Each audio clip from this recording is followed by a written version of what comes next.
welcome to Blue Goose Garage.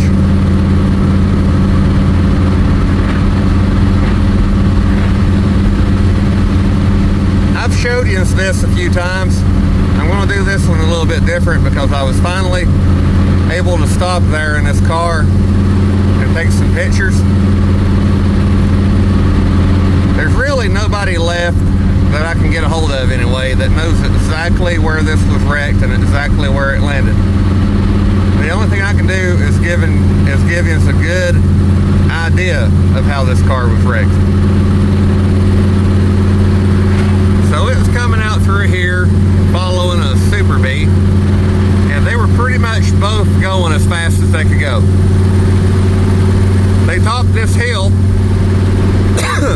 and that driveway right there, right before that light pole, there was a fertilizer truck backing into that driveway. When they topped that hill, the Super Bee ended up hitting the fertilizer truck head on. And this car,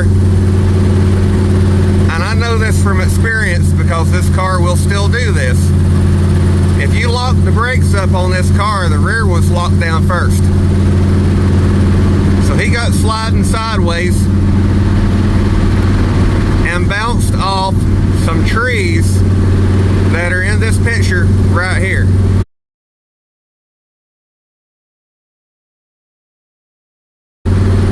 Now there used to be one in the middle, according to the owner of that house. There was one in the middle, pretty much straight behind that black Honda of his.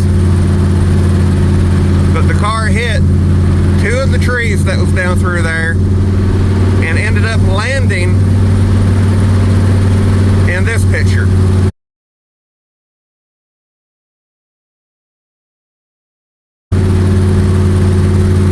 So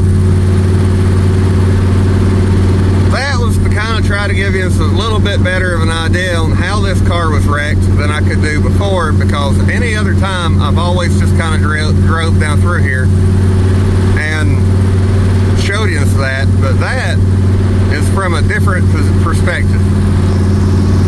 I would have hated to be even on the front porch of that house when that wreck happened, because you would have thought the world was coming to an end, I'm sure. So 5 years ago, I did a video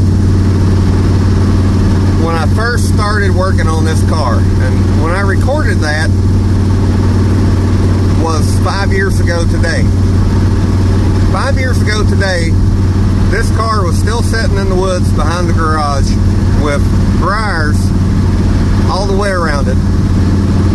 And I actually had more of an idea on fixing the actual parts car at the time than I did fixing this car. I ended up changing my mind. Thought I was going to fix the yellow car, ended up swapping it, changing it again and fixing this car. Because of what I wanted to do, I wasn't able to do it with the yellow car.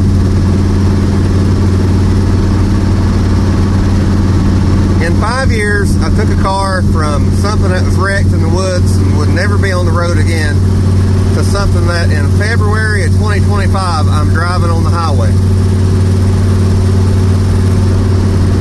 A lot of things changed in 5 years. I've almost got 1,100 subscribers now. When I started this project, I had 37. And I want to thank all of you for all the subscriptions and likes and comments. A lot of it's helped me.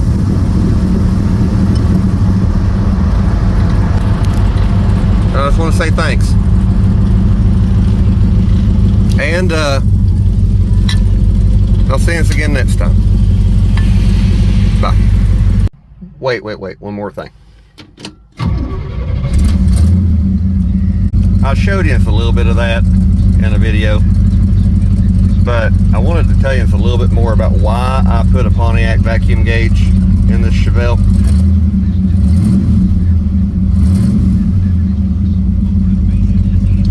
Dad had got that out of junkyard back in '72 or so, He still had his 55 Chevrolet. That was before the Chevelles. That's off of like a 67, well, Le Mans, GTO, any of them. I took it apart and flipped the gauge because it would have been on a console.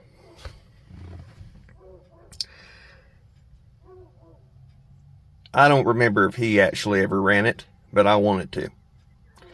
And it is mostly just to have it in the car. I've not really ever seen another one in person. I've seen one on, might have even been in a Pole Barn Garage video, but I've not seen one in person besides this one. Just a vacuum gauge.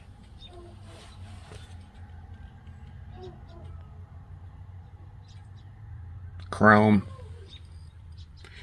It's backlit like everything else that's cast metal. It's heavy. And yeah, it would really mess my knee up if I wrecked this thing probably, but I think all the steel on the dash would too, so